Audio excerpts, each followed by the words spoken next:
देखियो अब एकरा हम कत्तो घुमा के फेंकै छी।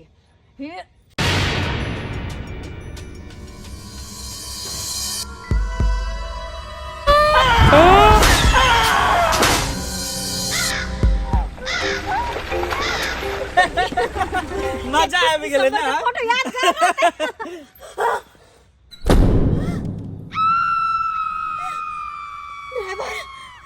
ड्राइवर के की भेलै? साले जी ड्राइवर जी के के मार देलकै? साले जी ई जगह हमरा ठीक नहीं लग रहल है।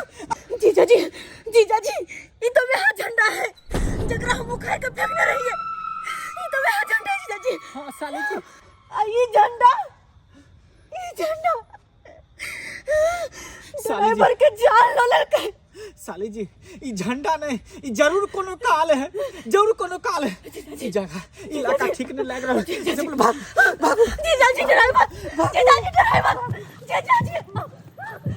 आ मिजाज खनहन रहतै त नया साल के पिकनिक बनाए में निक लगतै।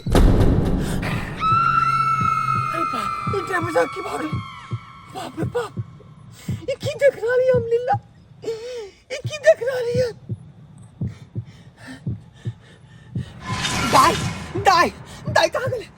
निभान गाड़ी में कोई नहीं रे। बाप रे बाप गे निमहन यो देखियो दाई गई निमहन कहाँ से गए सुनसान रात में यो निमहन दाई पापा बाबूजी पापा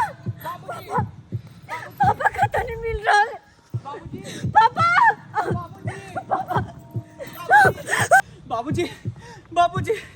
बाबूजी क्या मर गए खे?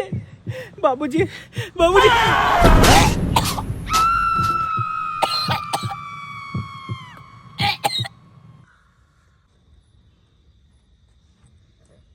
पापा जीजाजी